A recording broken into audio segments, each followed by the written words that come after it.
Hello students, आज हम बात करेंगे पीरियोडिक क्लासिफिकेशन ऑफ एलिमेंट, जो कि हमारा 5th चैप्टर है उसकी। उससे पहले कुछ बातें करते हैं। जैसे आपने 9th क्लास में भी एलिमेंट, कंपाउंड, एटम, मॉलिक्यूल इन सब के बारे में पढ़ा। अपने इस 10th क्लास में आपने chemical reaction, acid base, metal, non metal के बारे में पढ़ा।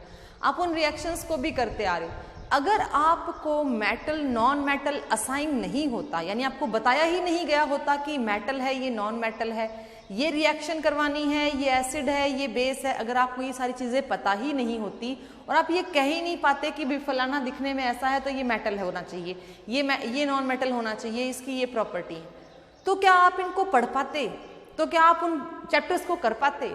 ऐसे ही 9th क्लास में एटम और मॉलिक्यूल स्मॉलेस्ट पार्टिकल हैं। अगर आपको उनके सिंबल, उनके नेचर, उन एलिमेंट्स की नॉलेज नहीं होती तो क्या आप इनको समझ पाते? इनके बारे में आपको कोई इंफॉर्मेशन नहीं मिल पाती। बेटा, इनको क्लासिफाई किया गया तभी तो हमें आज समझने में आसानी हो रही है। ठीक है, क्लासिफाई का मतलब है कि देखो, इनको अरेंज किया गया है किसी न किसी तरीके से, किसी न किसी प्रोसेस के जरिए, ताकि हम इनको आसानी से समझ सकें। अब एक छोटा सा मैं एग्जांपल ले रही हूँ, नॉर्मल डेली लाइफ से है। मेरे पास एक बैग है, जूट बैग है, भरा हुआ है। किसका भरा हुआ है? मार्बल बॉल्स का। और कुछ उसमें मार्बल बॉल्स के अलावा कैनवस बॉल और आपकी फुटबॉल, आपकी हैंडबॉल, ये सब कुछ भी रखा हुआ है। मेरे पास सबसे छोटी मार्बल बॉल इतनी है।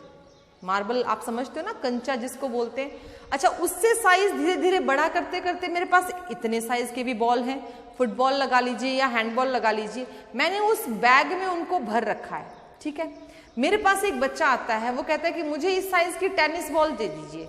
मैं उस बैग में ऐसे ऐसे ऐसे हाथ मारूंगी कि भी हाँ, कहाँ है टेनिस बॉल, कहाँ है? फिर मेरे हाथ में टेनिस बॉल आएगी, मैं उसको दे दूंगी।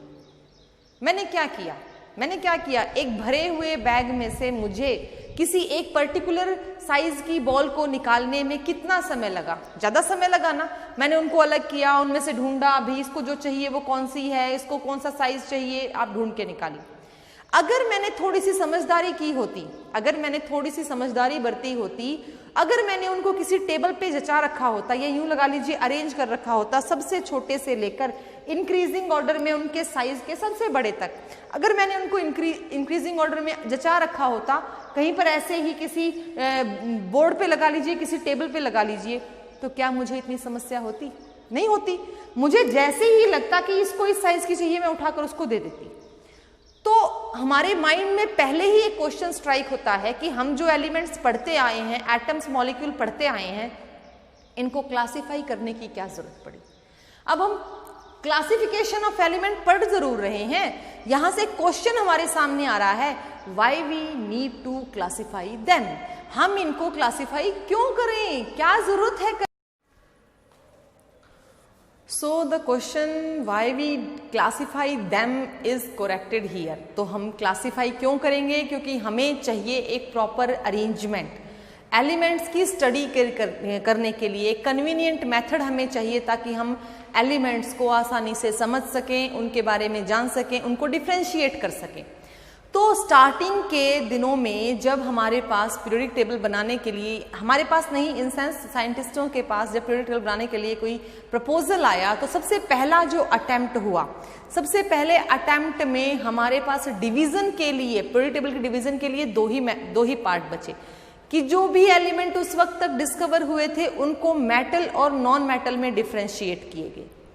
ठीक है, दो भागों में बांट दिए। Metal, suppose in 18th century 60 के लगभग हम मेटल जो एलिमेंट्स हैं जो डिस्कवर हुए, उनमें से कुछ एक को मेटल और कुछ एक को नॉन मेटल, कुछ एक प्रॉपर्टीज के बेसिस पे डिस्टिंग्विश कर दिया गया। लेकिन समस्या कहाँ आई? देखिए, अगर कोई चीज हमें मिल रही है, कोई काम हम कर रहे हैं, तो उसकी खूबियों के साथ साथ कुछ ना कुछ कमियां जरूर होती हैं। तो जैसे मेटल नॉन मेटल को डिफ्रेंशिएट किया गया, वैसे ही कुछ एक एलिमेंट ऐसे नजर आने लगे जिनके अंदर दोनों की प्रॉपर्टी थी, जिनको आज हम जानते हैं मेटेलॉइड, लेकिन उस वक्त तक ये वर्ड नहीं था। तो ऐसी प्रॉपर्टीज के कारण फिर ये बात भी हमारे सिरे नहीं चढ़ी।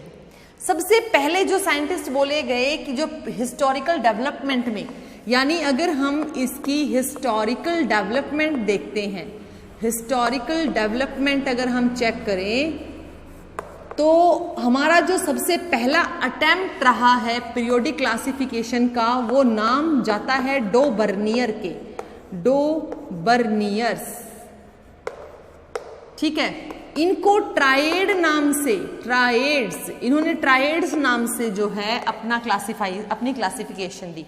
अकॉर्डिंग टू हिम, इन्होंने क्या कहा कि एलिमेंट्स को इंक्रीजिंग इन एटॉमिक मास के बेसिस पे, यानी इनका क्या मोटो था, इनका मोटो था कि इंक्रीजिंग एटॉमिक मास के अकॉर्डिंग, एटॉमिक मास के अकॉर्डिंग एलिमेंट्स को अरेंज कीजिए, इंक्रीजिंग एटॉमिक मास के अकॉर्डिंग एलिमेंट्स को अरेंज कीजिए, लेकिन 3-3 के ग्रुप में कीजिए। सपोज 3-3 के ग्रुप में इन्होंने किया, ये 3 एलिमेंट, सिंबल्स तो आप जानते हैं, जैसे ये लिथियम है, 3 एलिमेंट्स को इस तरीके से अरेंज कीजिए कि जो बीच वाला एलिमेंट है, बीच वाला एलिमेंट है, उसका जो मास होगा वो पहले और आखिरी वाले का एवरेज होना चाहिए।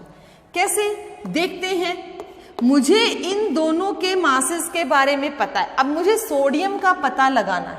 ठीक है, सोडियम का पता लगाना है तो I just take the average mean of both, इन दोनों का एवरेज मीन मैंने लिया, average of lithium and potassium atomic mass, 7 + 39 कितने हो गए, 46, 46 डिवाइड बाई 2 कितना हो गया, 23।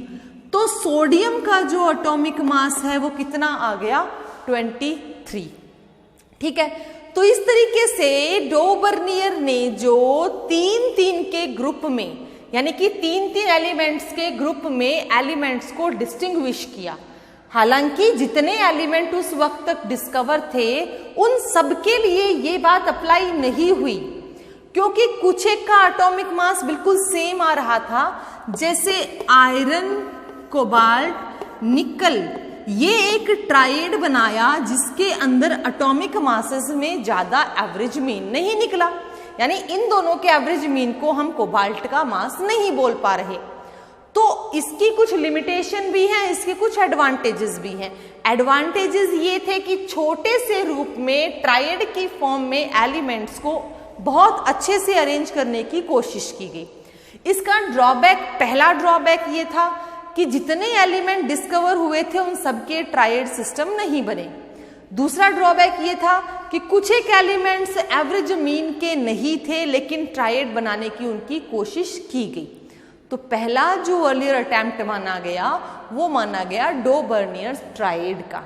ठीक है, 18th सेंचुरी से हमने डेवलपमेंट स्टार्ट की थी और लगभग 18th सेंचुरी के मिड में ही हमें डो बर्नियर जो है वो हमें अपना ट्राइड सिस्टम प्रोवाइड करते हैं। इसके बाद और भी बहुत सारे आते जा रहे हैं, हम उनको पढ़ेंगे जिन्होंने इनकी कमियों को खत्म किया और अपने कुछ नए पॉइंट्स लगाए, और उनमें भी हो सकता है कुछ कमियां हो। तो हमने पहला देखा है, अब हम नेक्स्ट वन देखते हैं।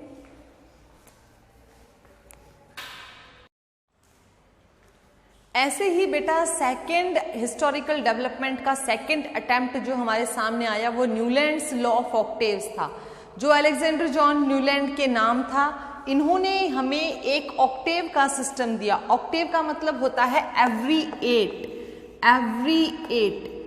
यानी हर आठवां। अब ये हर आठवां क्या कह रहा है? अकॉर्डिंग टू हिम इन्होंने भी एलिमेंट्स को इंक्रीजिंग एटॉमिक मासेस के बेसिस पे रखा, यानी एलिमेंट्स जो अरेंज होंगे उनका एटॉमिक मास इंक्रीजिंग ऑर्डर में ही होना चाहिए। लेकिन इनकी प्रॉपर्टीज में इन्होंने क्या एक खास बात रखी कि अगर आपका पहला एलिमेंट जैसी प्रॉपर्टी अटेन करता है तो उससे जो 8th एलिमेंट आएगा, गिनकर 8वां जो एलिमेंट आएगा, उसकी प्रॉपर्टी भी बिल्कुल पहले वाले जैसी ही होनी चाहिए। जैसे हमारी म्यूजिकल नोट्स होती हैं, सा रे गा मा पा धा नी सा, ठीक है ना। तो सारे गामा से स्टार्ट करते हैं, वापस हम यहीं आ जाते हैं। तो सारे सा, सबकी सभी की सा यानी कि एक जैसी प्रॉपर्टीज होनी चाहिए। रे सबकी एक जैसी प्रॉपर्टीज होनी चाहिए।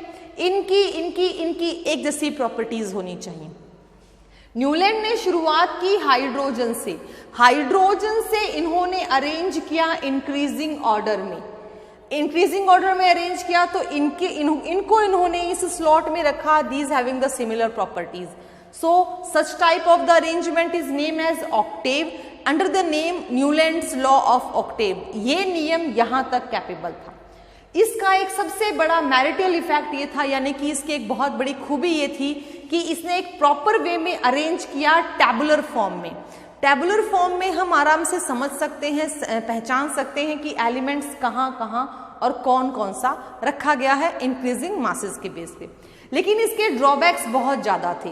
पहला ड्रॉबैक ये था कि हम जिस स्लॉट में सिमिलर प्रॉपर्टीज वालों को भी रखते हैं तो उनकी प्रॉपर्टीज, कुछ एक ऐसे एलिमेंट आ गए, इंट्रोड्यूस हो गए जिनकी प्रॉपर्टीज सेम नहीं थी। अच्छा, दूसरा, कैल्शियम तक तो ऑक्टेव का नियम, ऑक्टेव का लॉ जो है वो फुलफिल हो रहा है, लेकिन कैल्शियम के बाद ये ऑक्टेव का लॉ फुलफिल नहीं हो रहा। Means every 8th element not have the similar properties. Calcium के बाद जिंक और कैल्शियम में प्रॉपर्टीज में कोई सिमिलैरिटी नहीं, जिंक और स्ट्रोंशियम में कोई सिमिलैरिटी नहीं, यानी every 8 element have no similarity in the properties up to calcium. Up to calcium तक तो ये बिल्कुल सही चल रही हैं, सेफ हैं, लेकिन इसके बाद जैसे ही एलिमेंट्स और इसमें डाले गए, they have no similar properties. At that time 56 elements were known. उस समय तक 56 एलिमेंट्स को वो जानते थे। उन्होंने शुरुआत हाइड्रोजन से की और उन्होंने अंत जो है वो टेल्यूरियम पे किया। अब इसका एक दूसरा ड्रॉबैक ये था कि जैसे इनकी स्टडी चल रही थी, इस स्टडी के दौरान कुछ नए एलिमेंट भी डिस्कवर हो गए, लेकिन उन नए एलिमेंट्स को इंक्रीजिंग ऑर्डर में और सिमिलैरिटी ऑफ प्रॉपर्टीज में वो अरेंज करने में थोड़ा सा अनसक्सेसफुल रहे कि where they put those elements which having not the similar properties like of the previous one. किसी स्लॉट में जिसकी उसकी प्रॉपर्टी है उनमें रखना चाहिए, लेकिन यहाँ पर प्रॉपर्टी मैच नहीं कर रही और अलग ग्रुप हम बना नहीं सकते क्योंकि हमने पहले ही इसको सिग्निफाई कर रखा है एवरी 8 में। तो ये कुछ ड्रॉबैक्स थे न्यूलैंड्स के और ऐसे ही कुछ मेरिट्स हैं न्यूलैंड्स की। न्यूलैंड लॉ ऑफ ऑक्टेव जो है वो एक सक्सेसफुल बेस रहा है जिसको हम आज मॉडर्न पीरियडिक टेबल में भी कुछ हद तक फॉलो कर रहे हैं। जो आज हम पीरियडिक टेबल देख रहे हैं वो भी बेसिकली यहां से शुरू करता है अपने इसी प्रॉपर्टीज को लेकर कि the property repeated after certain interval of time. तो हम इस रिपीटिशन को एक नाम देते हैं, दैट इज पीरियोडिसिटी। हम इस रिपीटिशन का नाम रखेंगे पीरियोडिसिटी, यानी किसी एलिमेंट की, किसी ग्रुप की, किसी स्लॉट की, किसी ब्लॉक की प्रॉपर्टीज अगर कुछ समय के बाद रिपीट होकर आती हैं, so that is called periodicity. और कॉज ऑफ पीरियोडिसिटी क्या है? सिमिलैरिटी इन एटॉमिक मासेस या increasing order of atomic masses, इसको हम इसकी कॉज बोल सकते हैं। तो बेटा जो सेकेंड अटेम्प्ट हमारा हिस्टोरिकल डेवलपमेंट में रहा वो रहा Newland law of octave. First हमने पढ़ा डोबर्नियर ट्रेट, सेकेंड हमने पढ़ा Newland law of octave, right.